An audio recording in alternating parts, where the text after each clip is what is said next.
ക്രിസ്തുവിൻ്റെ സമാധാനം നിങ്ങളോട് കൂടെ ഉണ്ടായിരിക്കട്ടെ. വചനകിരണത്തിലേക്ക് ഏവർക്കും സ്വാഗതം. മഹാഭാരതത്തിൻ്റെ ഭാഗമല്ലെങ്കിലും അതിനോട് ചേർത്ത് അറിയപ്പെടുന്ന കഥയാണ് ഛായാമുഖിയുടേത്. ഛായാമുഖി ഒരു മാന്ത്രിക കണ്ണാടിയാണ്. അതിൽ നോക്കുന്നവരുടെ മുഖമല്ല, മറിച്ച് നോക്കുന്നവർ ഹൃദയത്തിൽ ഏറ്റവും കൂടുതൽ സ്നേഹിക്കുന്നവരുടെ മുഖമാണ് അതിൽ തെളിഞ്ഞു വരിക. കാനനവാസ കാലത്താണ് ഭീമസേനനും ഹുഡുംബിയും പ്രണയത്തിലാകുന്നത്. പ്രണയ സമ്മാനമായി ഹുഡുംബി ഭീമന് ഛായാമുഖി നൽകി. ഭീമൻ അതിൽ നോക്കുമ്പോൾ തന്റെ മുഖം തെളിയുന്നത് കാണാനായി അവൾ വലിയ താല്പര്യത്തോടെ അടുത്ത് ചെന്ന് നിന്നു. എന്നാൽ ഭീമൻ അതിൽ നോക്കിയപ്പോൾ കണ്ടത് ദ്രൗപദിയുടെ മുഖമായിരുന്നു. മനസ്സ് തകർന്നുപോയി അവൾ കാട്ടിലേക്ക് ഓടിപ്പോകുന്നുണ്ട്. പിന്നീട് ഭീമൻ ഛായാമുഖി ദ്രൗപദിക്ക് സമ്മാനമായി നൽകി.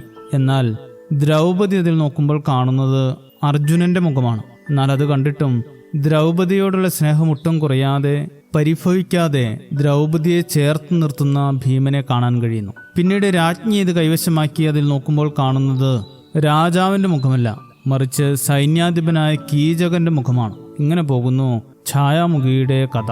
ഛായാമുഖി മനുഷ്യന്റെ യഥാർത്ഥ മുഖത്തെ വെളിപ്പെടുത്തുന്നു എന്ന് വേണം ധരിക്കാൻ. ആധുനിക കാലത്തിൽ നാം ഒക്കെ ഛായാമുഖിയിലൂടെ നോക്കിയാൽ ആരുടെ മുഖമായിരിക്കും തെളിഞ്ഞു വരിക എന്നത് ഒരു ചോദ്യമായി തന്നെ നിൽക്കുന്നതാണ് ഉത്തമം. കാരണം ഉത്തരങ്ങൾ ഒരുപക്ഷെ പലരുടെയും സന്തോഷത്തെയും സമാധാനത്തെയും ഇല്ലാതാക്കിയേക്കും. തന്റെ സ്നേഹത്തെക്കാൾ മറ്റൊരാളുടെ പ്രണയത്തിന് വില കൊടുക്കുന്നവരെ ചേർത്ത് നിർത്താൻ ഭീമനെ പോലുള്ളവർക്കേ കഴിയൂ. വിശുദ്ധ ഗ്രന്ഥത്തിൽ ഒരു പുസ്തകമുണ്ട്, ഹോശേയയുടെ പ്രവചനം.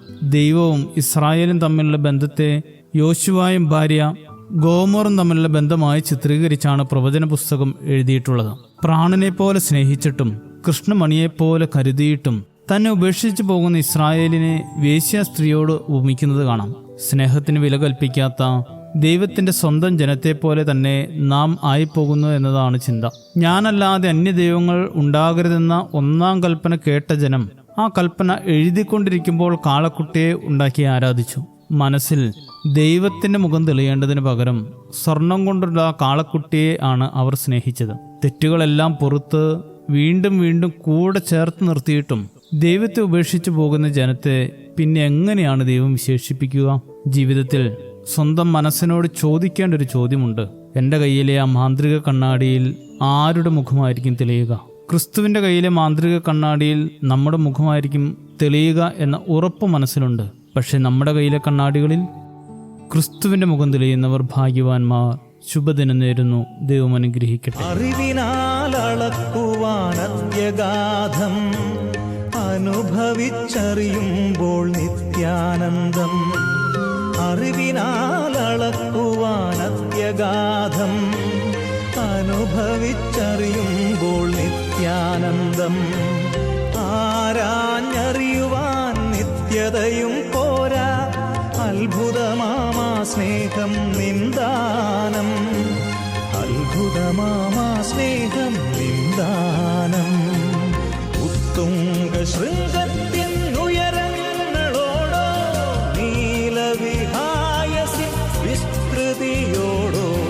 ഉത്തുംഗ ശൃംഗത്തിൻ ഉയരങ്ങളോടോ, നീലവിഹായസി വിസ്തൃതിയോടോ.